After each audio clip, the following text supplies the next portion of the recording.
morning and welcome to Cover 2 Cook. We're on episode 129. As we are coming off of week 1 of college football, it did not let down.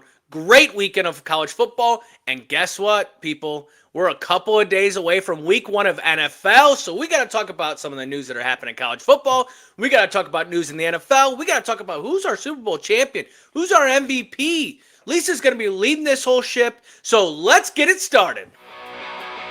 Yeah, I was going to do a vertical jump there. Thank you, Socks. Travel been to Indiana, and did Cover 2 Cook get you a good hotel?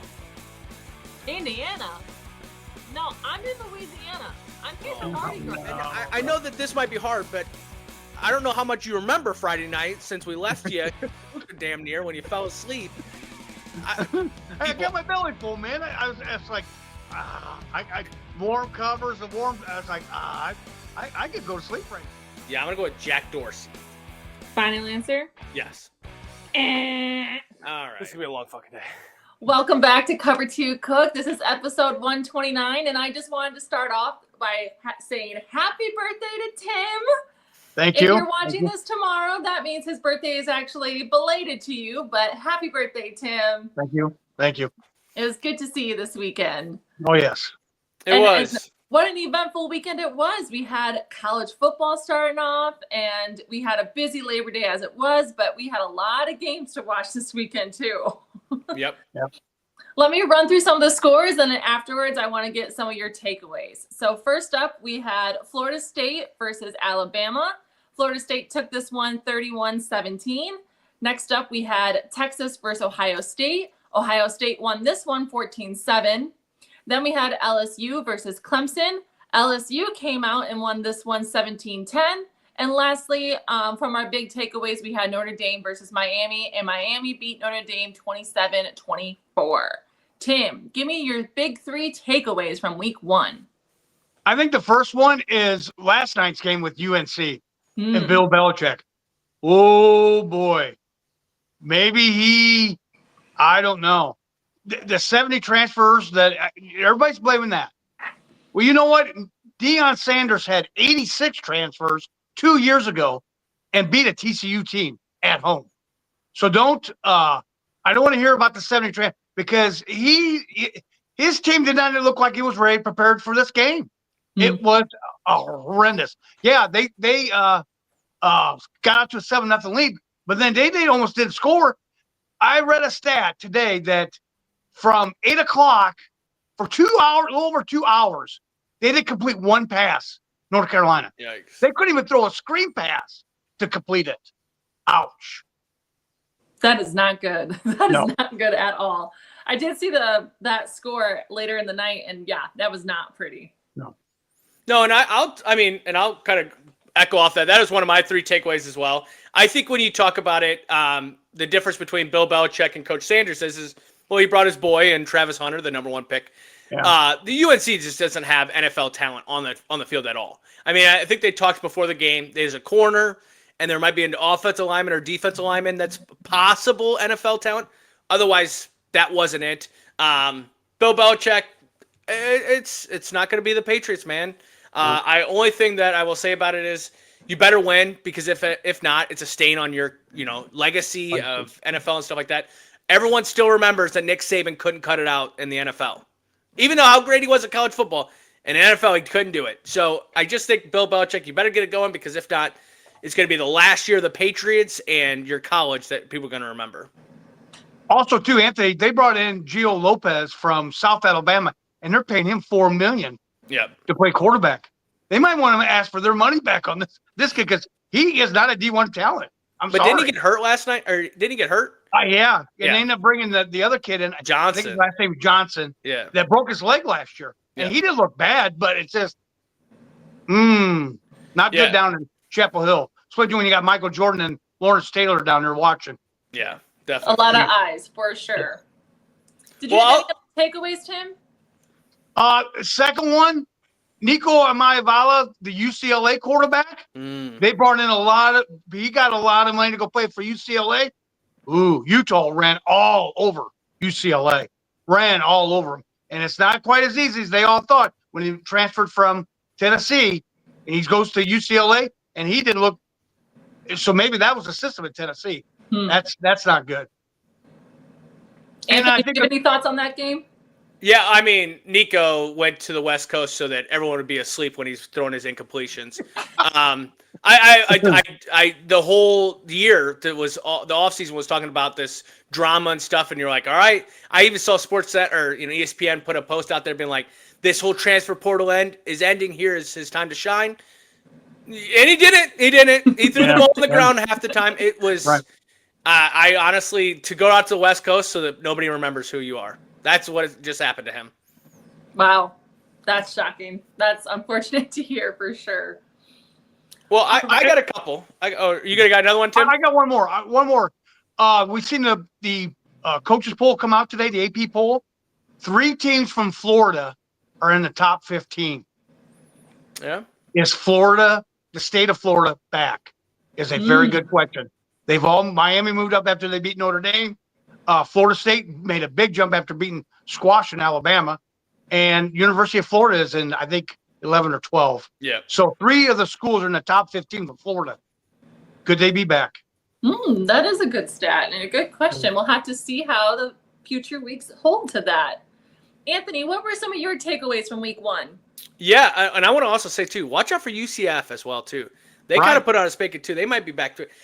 My first one, the SEC is not as strong as they believe. I'm tired of it. I'm so tired of it.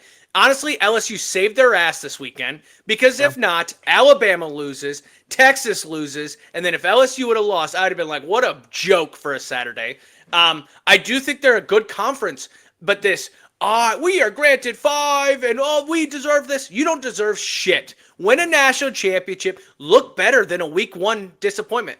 Now, I will take this away. I feel like after watching week 1, some of these teams didn't show everything because they know that they're going to have to play in conference, and conference is what it matters, not these exhibition games. I felt that Texas did not show anything so that Alabama, Georgia, all these other teams didn't see the best of their plays because it felt very run up the middle. Now, that's either their coaching or that's because Arch Manning ain't the guy that's going to be able to take them over that hump. My second takeaway stays in the SEC. LSU, I thought they looked good, but I don't think they looked like championship caliber teams. I thought some teams looked really, really good this weekend. LSU, as long as Brian Kelly is at the helm, I don't believe in. And maybe it's me, but number 1 and number 2, or no, I guess Ohio State's number 1, but number 2 and number 3, I think it is Penn State and LSU now. I don't believe in them because of coaching, which is going to matter when it comes to playoff time because it's not just a given game. You got to earn those. And then my final one is UNC, obviously, as well. I just think Bill Belichick that was rough. It helps because as a Notre Dame fan, ain't nobody talking about Notre Dame anymore after Bill Belichick looking that way. Yeah. Definitely. Tim, what are your reaction to his thoughts? Yeah, I like, another deal, too, is the Florida State one, beating Alabama. Yeah. They're already you know what his buyout is to buy him out, Caleb DeBoers? $70 million. Yeah. And they've had some alumni come and say, here's another thing, too. We just can't compete with NIL money. Alabama cannot compete with NIL money. But if you're going to have to, they're not going to get rid of them. But their schedule is very unfair. They are only favored in the next 5 games the rest of the season. Yep. Or they're favored with 50% less of an odds to win. If they go 7-5, there might be a change down in Tuscaloosa. Oh, I think 7-5 is optimistic. I truly do. I think when you look at the SEC, your Kentuckys, your Mizzous, they're gonna spank them. Vanderbilt. Yes, I just think Alabama, the way they came out was soft, so soft. Florida State looked like they were playing for a national championship, while Alabama was like, this is a preseason game. And that's DeBoers. Now, you knew Nick Saban leaving was going to change everything up, but holy shit. Not that much. Yeah, but also Nick Saban left a couple years ago, so that's not like a new. Yeah, but it's when a coach like that leaves a program, it puts a ripple effect. It changed the SEC. Obviously, SEC hasn't won a national championship since Nick Saban left. Not that he left winning, but So was Alabama the last team in SEC to win it? No, Georgia was. Okay. Yes, 3 years ago. Right. Yeah. Right. Okay. But I'm saying that like it changed everything. When Nick Saban left, it changed how you recruited in the SEC. It changed what your competition levels are. And then at the same time that all of that happened, NIL and transfer portal. Because we will just talk about Notre Dame and Miami, and that's one of my biggest bitch. We have to get this transfer portal under wraps. We have to do it. But I'll stop there. Yeah, I have a couple thoughts based on what you two said. Now, I have a question. What's the conference difference between Florida State and Alabama? Alabama's SEC, but Florida State is ACC. ACC. So do you think Alabama ran the same thought process as potentially Texas, taking a loss so that they weren't showing the conference their play? Do you think that could be part of it? No, you don't get spanked like that and not show anything. Like that was an ass beating. That was a belt to the ass. Yep. It was a quarterback saying in the summer, I don't know how they're going to stop me. And then literally not stopping him. Like that's, that was an old school. They weren't even in this game. Not even close. Not even close. That was an old school belt to the butt. Like that was bad.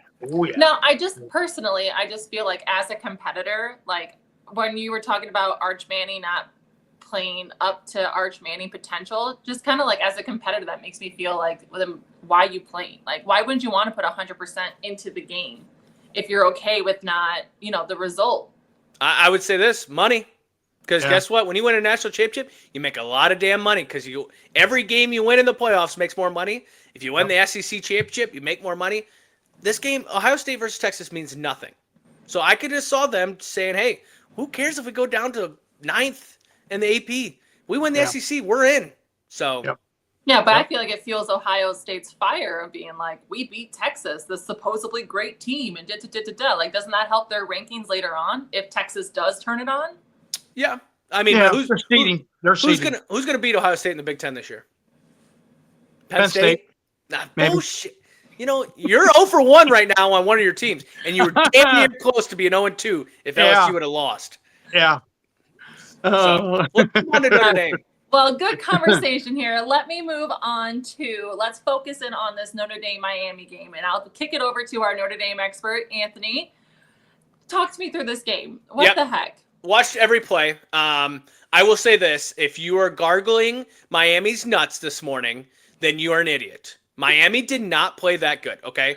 Do I think Notre Dame played as good as they probably could have? No. I think Jeremiah Love not getting the ball, Love not getting the ball as much as what he should have. Going into the second half talking about how many – no. We ain't talking about how many times he's got the ball. There should never be a conversation going forward. He's a Heisman candidate. He should have the ball whenever the hell he wants the ball. CJ Carr, I thought, played pretty well for what the atmosphere is. He's a freshman. There's going to be a couple times where your butt's going to pucker because he's going to do something. You're going to be like, ah, and then he ends up throwing a touchdown pass. Great. Carson Beck is I won't gonna say the word. He's not that good, okay? That catch in the end zone was because Odell Beckham did. If that kid doesn't even get a hand on that ball, that's going other way for 6 because there was a safety right behind him with his arms wide open for it. Carson Beck's first touchdown was pure luck. I don't think he played that good. I think Notre Dame, and honestly, we're talking about whether they showed enough. If Notre Dame is going to have the biggest game coming up in 2 weeks, because I think Texas A&M is light years above what Miami is, and we're going to see that as the year goes on. And if Notre Dame can't beat Texas A&M, the year's over. 0-2, you're not going to make it in the playoffs. But if you beat that team, I could see them doing exactly what happened in Northern, where they get better as time goes on because it gives more reps to CJ Carr. Okay. All right. Tim, what were your thoughts after watching that game? One thing was, we're known for running the ball, and we didn't use Love like we should have. Yep. This is Marcus. This is CJ's first game on the road against a top 10 team. It's going to be tough. We've been known for running? That's how we won in the playoffs last year, running the ball. That's all what we did last year. That's our MO. Why did you go away from it? Why did you put it on the shoulders of CJ Carr? I don't understand that. And like you said, but they just didn't play very well. I was so disgusted. It was just like, what are we doing here? I mean, I know that they're not that good. Yeah. But we made them show like they could have won the college championship last year. I don't get it. He went away from the game plan that got him good last year. Why did you? Yeah, but Why? I'm actually going to, first off, I am not mad about Notre Dame's performance. Going to Miami week 1 in that heat, in that rain, in that whole situation, playing in the way they did, not mad about it. I do agree, but don't you feel that if you do what you did last year, they're going to know how to stop it? So I feel like this year you had to. My problem is, and I said it probably 100 times while we watched the game and Lisa was getting annoyed, is we have to throw the ball down the field. We threw one pass in the second half, and the wide receiver catches it over the DB. Why are we not doing this more anymore? Like, go watch Ohio State. I mean, we watched that national championship. Ryan Howard could throw wherever. Not Will Howard. It couldn't. It didn't matter. You could have Ryan Howard out there. It didn't matter. They were able to throw the ball down the field when they wanted, and when they had to put the game on the line to put the nail in the coffin against Notre Dame, what'd they do? They threw the ball, and that's the thing that Notre Dame has to be able to do. CJ Carr supposedly got this arm, but when your average throw is 3 yards through the first half, that ain't going to win you games because you're saying to run the ball. You can't run the ball if all they're worried about is 3 yards, because that's all running the ball is 3 yards. Right. But I will say, Anthony, I also heard you say in that game too, Tim's point was, why do we have CJ Carr running Riley Leonard routes? Like, he's not a running quarterback. So and Riley Leonard was great for what he did. But like CJ Carr, when we're doing quarterback sneak at the 2-yard line, that ain't the guy. It ain't.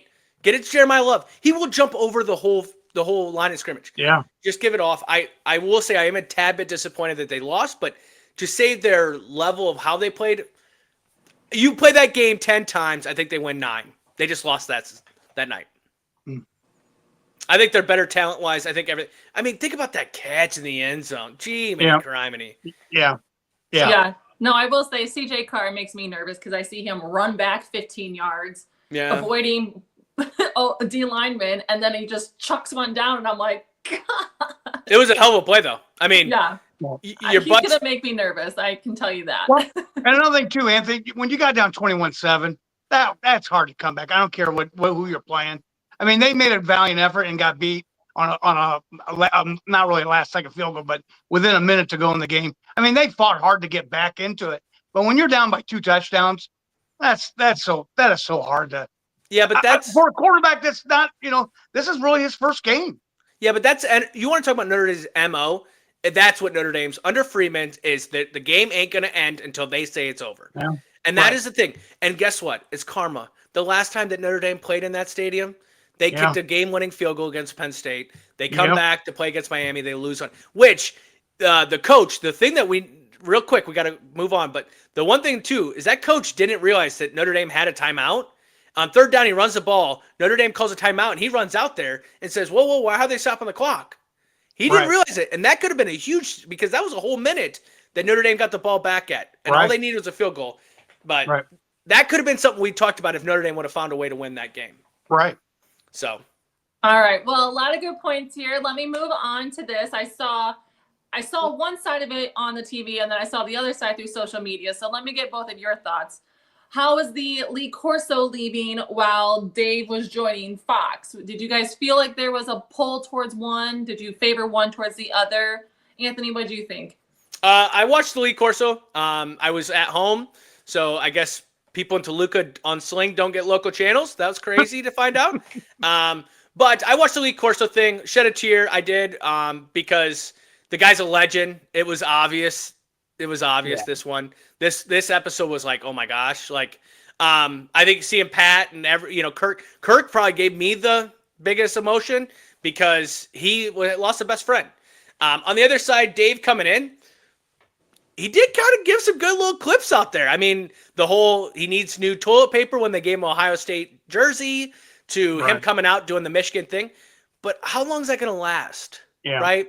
Like, how long are you going to be able to run this Michigan, Ohio State kind of thing? Because it's great week 1, but like, what else are you going to bring to the table? Final thing I'll say is we love Pat McAfee. We love Dave coming to the Fox, but the original OG entertainer is Lee Corso. Enjoy retirement, man. I hope you have a great rest of your life. You did everything great for College Game Day. College Game Day is not what it is if it ain't for Lee Corso. Yeah, totally agree.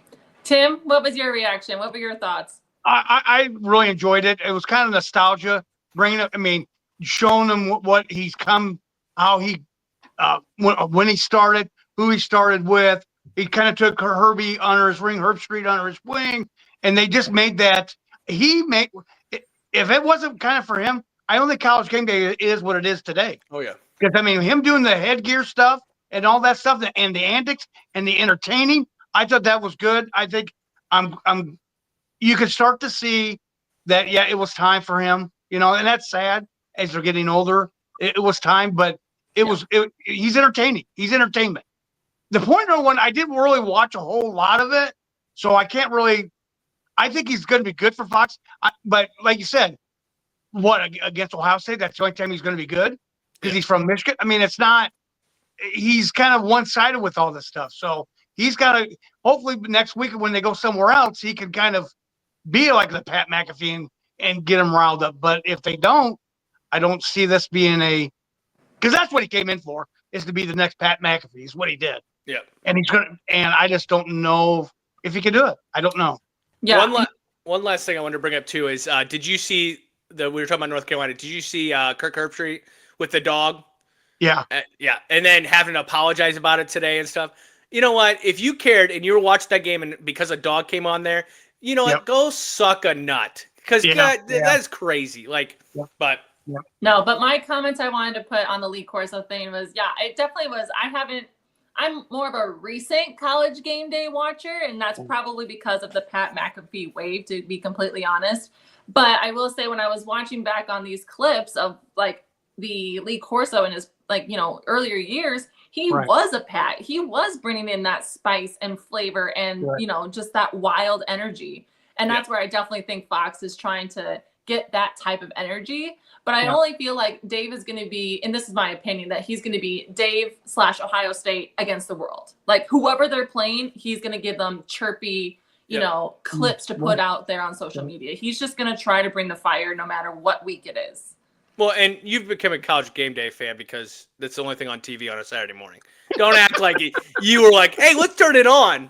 You just wake up in the morning and you got a cup of coffee with College Game Day already on TV. Well, I don't disagree, but I don't think I actually sat down and wasn't on my phone until recent years. Yeah. All right. Well, that was a lot for week 1. Let's move over to NFL. We start this weekend, correct? Yep. We start Thursday, actually, right? So first thing on here, we were talking about Micah Parsons. He just got moved over to the Packers, and now I'm seeing he's got a back strain. What can we expect from this, Tim? Well, he is going to I guess he got some shot. They interviewed on First Take today his agent, and they were talking about the Parsons deal. But then they did ask him, he did take some steroids to get the back feeling better. And I guess he's going to get an epidural maybe before the game to see if he can even play on Sunday. But that's not good. You're a $48 million guy, and he's not going to be, he may not be available for week 1. Maybe that's why Dallas didn't want to sign him. Okay. Because he knew he had an injury. Definitely seems like, walking on eggshells there. Anthony, what are your thoughts? Yeah, it sounded like from what I read that he did try to go back to Dallas one more time. And then at that time, Jerry Jones had already made his mind up, said, nope, you're going else. Honestly, this injury, I don't know what to take from it. Having a bad back, don't matter the position you play, quarterback, DN, nothing like that. I mean, shit, you work in an office or you work in a factory, you know when you got a bad back. I don't know if it's as big as it sounds. I will say, though, when someone says that they have to take an epidural to play in a football game, I'm thinking all the women out there are being like, good fucking luck. But yeah, I it's not like the Packers, you know what I mean? Going and training and paying them and saying, oh, wait, no, he's actually injured. So good luck with that. Right. It seems like one of those, you didn't disclose that before the trade kind of thing. Yeah, but and that's the thing. They knew what they were getting into because they have to do a physical to even get a trade through, all that stuff. They know everything that's coming this way. But Micah Parsons, he could be out 3 games, and you still want him for the other 14 games you got the rest of the year. So. Right.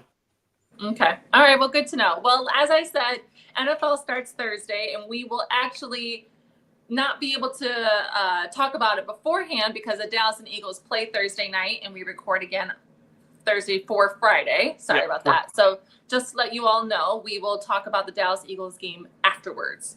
Yeah. I do know that we talked earlier a couple weeks ago about, who's going to do well in each conference, but we forgot to pick your Super Bowl champions. So Let's see. Anthony, why don't you give me first? Who is your Super Bowl champion for the 2025 season? So it takes all my might to not pick a team from the NFC North. I think the NFC North is the best conference in the NFL. I understand the Eagles. I understand Washington. I understand all that side on that side. But if you remember, the Eagles almost lost their coach halfway through the season because of how bad that was happening. I think they just got right when it was time to get right. So I was thinking NFC. I'm going AFC this year, and I think the Buffalo Bills. I think it's the Bills' year. I think they went out and spent the money on the defense. They spent the money on the offense as well. Josh Allen, it's all got to come together. The only problem that I have with this is no Hard Knocks team has won a Super Bowl after being on Hard Knocks. So, Can Buffalo do it? I hope so. I think the Josh Allen train finally makes it to a Lombardi. I hope so. I would root for that too. Tim, who's your Super Bowl champion? I'm going to go from the AFC North. Baltimore Ravens are going to make it to the Super Bowl, and they will play. Mark it down right now. September 2nd, 2025. Green Bay Packers. Oh my God. You got nuts dragging all over your face just because you get one trait. Yep. Green Bay Packers and the Baltimore Ravens win the Super Bowl.